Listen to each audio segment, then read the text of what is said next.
അസ്സലാമുഅലൈക്കും, welcome back. ഇന്ന് നമുക്ക് കുട്ടികൾക്ക് ഇഷ്ടപ്പെടുന്ന നല്ല ടേസ്റ്റി ആയിട്ടുള്ള ഒരു മധുരം ഉണ്ടാക്കിയെടുത്താലോ. തേങ്ങയാണ് കേട്ടോ ഇതിന് മെയിൻ ആയിട്ടുള്ള ഇൻഗ്രീഡിയൻറ്റ്. അപ്പോൾ തേങ്ങ വെച്ചിട്ട് സിമ്പിളായിട്ട് കുട്ടികൾക്ക് തയ്യാറാക്കി കൊടുക്കാൻ പറ്റുന്ന നല്ല ടേസ്റ്റി ആയിട്ടുള്ള ഒരു സ്വീറ്റ് ഉണ്ടാക്കിയെടുക്കാം. അപ്പോൾ ഇതെങ്ങനെയാണ് തയ്യാറാക്കിയെടുക്കുന്നത് നോക്കാം. സിമ്പിളാണ് ഉണ്ടാക്കിയെടുക്കാൻ വേണ്ടിയിട്ട്, വളരെ കുറഞ്ഞ ഇൻഗ്രീഡിയൻസും മതി. അപ്പോൾ ഇതെങ്ങനെയാണെന്ന് നോക്കാം.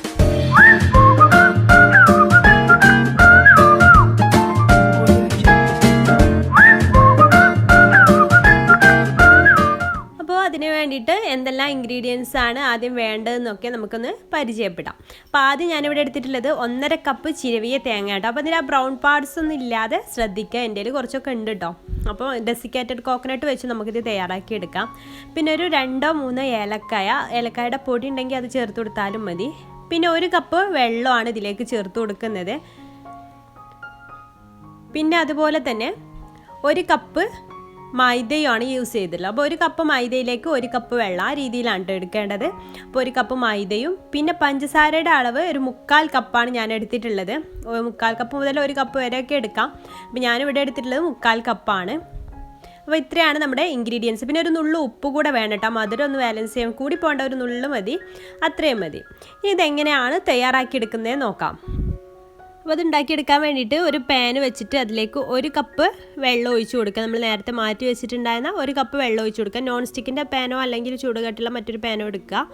അപ്പോൾ അടി പിടിക്കൊന്നുമില്ല. പിന്നെ അതിലേക്കൊരു നുള്ളു ഉപ്പും നമ്മൾ മാറ്റി വെച്ചിട്ടുള്ള 3/4 കപ്പ് പഞ്ചസാര കൂടെ ചേർത്ത് കൊടുത്തിട്ട് നന്നായിട്ട് ഉരുക്കിയെടുക്കുക. അത് ഉരുക്കിയെടുത്ത് തിളച്ച് വരുമ്പോഴേക്കും ഒരു ഒട്ടുന്ന പരുവാവും കേട്ടോ. നമ്മൾ കയ്യിലിങ്ങനെ പിടിച്ച് നോക്കുമ്പോൾ ഒരു നൂൽ കൺസിസ്റ്റൻസി ആവുന്നതിന് തൊട്ട് മുമ്പുള്ള ആ സ്റ്റേജ് ആവും. നന്നായിട്ട് ഒട്ടി പിടിക്കുന്ന ഒരു പരുവാകുമ്പോൾ നമുക്കതിലേക്ക് കുറച്ച് നമ്മൾ നേരത്തെ ചതച്ചിട്ടുള്ള ഏലക്കാപ്പൊടി കൂടെ ചേർത്ത് കൊടുക്കുക. ഇപ്പോൾ ഏകദേശം തിളച്ച് വന്ന് ആ ഒരു ഒട്ടുന്ന പരുവായിട്ടുണ്ട്. അപ്പോഴാണ് നമുക്കതിലേക്ക് 1.5 കപ്പ് തേങ്ങ ചേർത്ത് കൊടുക്കേണ്ടത്. അപ്പോൾ ഈ തേങ്ങയിൽ കുറച്ചൊക്കെ ബ്രൗൺ പാർട്സ് ഉണ്ട് കേട്ടോ. അപ്പോൾ ബ്രൗൺ പാർട്സ് ഇല്ലാതെ എടുക്കാനായിട്ട് ശ്രദ്ധിക്കുക. ബാക്ക് ഭാഗം പീൽ ചെയ്തെടുത്തിട്ട് അങ്ങനെ മിക്സിയിലിട്ടിട്ടൊന്ന് ക്രഷ് ചെയ്താൽ മതി. എന്നിട്ട് അത് അതിൽ കിടന്നിട്ട് നന്നായിട്ട് തന്നെ വെന്ത് വരണം. ആ തേങ്ങ പഞ്ചസാര വെള്ളത്തിൽ നന്നായിട്ട് കുക്കായിട്ട് വരണം. ഒരു 5 മിനിറ്റൊക്കെ അങ്ങനെ കുക്കാക്കി എടുത്ത ശേഷം അതിലേക്ക് മൈദപ്പൊടി കുറേശ്ശായിട്ട് നമ്മൾ എടുത്ത് വെച്ചിട്ടുള്ള 1 കപ്പ് മൈദപ്പൊടി കുറച്ചായിട്ട് ഇട്ടിട്ട് ഇളക്കിയിട്ട് യോജിപ്പിച്ചെടുക്കുക. എല്ലാം കൂടെ ഒരുമിച്ചിട്ട് കൊടുക്കരുത്. ഇതുപോലെ കുറച്ചായിട്ട് ഇട്ടിട്ട് വേണം ഇളക്കി കൊടുക്കാനായിട്ട്. ഞാൻ മുഴുവനായിട്ട് ഇട്ട് കൊടുത്തിട്ടുണ്ട്. എന്നിട്ടൊരു ലോ ഫ്ലെയിമിലിട്ടിട്ട് വേണം കേട്ടോ ഇനി ഇത് ചെയ്യാൻ, എന്നാലേ കറക്റ്റായിട്ട് കുക്കായി കിട്ടുള്ളൂ. ലോ ഫ്ലെയിമിലിട്ടിട്ട് നന്നായിട്ട് ഇളക്കി കൈവിടാതെ ഇളക്കിയിട്ട് വേണം ഇത് ചെയ്തെടുക്കാനായിട്ട്.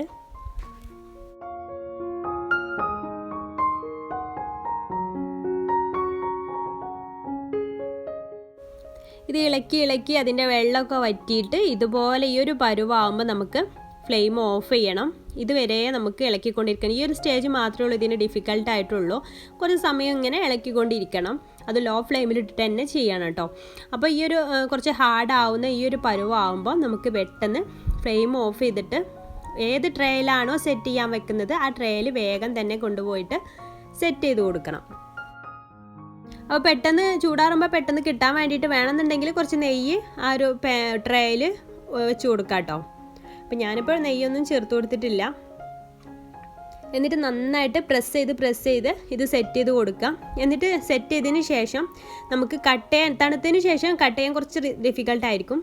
അപ്പോൾ ഇങ്ങനെ സെറ്റ് ചെയ്തതിന് ശേഷം ഒരു കത്തി വെച്ചിട്ട് അടയാളം വെച്ചിട്ട് കട്ട് ചെയ്ത രീതിയിലാക്കുകയെന്നുണ്ടെങ്കിൽ പെട്ടെന്ന് അതിന് തണുക്കുമ്പോൾ എടുക്കാൻ പറ്റും. അപ്പോൾ ഞാനിതൊന്ന് തണുത്ത ശേഷമാണ് ഇത് കട്ട് ചെയ്തെടുക്കുന്നത്. അപ്പോൾ ഇത് നന്നായിട്ട് ചൂടോട് കൂടെ കഴിക്കില്ലാറെ ടേസ്റ്റ് നന്നായിട്ട് തണുത്തിട്ട് നമുക്ക് കട്ട് ചെയ്തിട്ട് ഇങ്ങനെ കഴിക്കുമ്പോഴാണ് കേട്ടോ. അപ്പോൾ ചൂടാറിയതിന് ശേഷം വേണം ഇത് കഴിക്കാനായിട്ട്.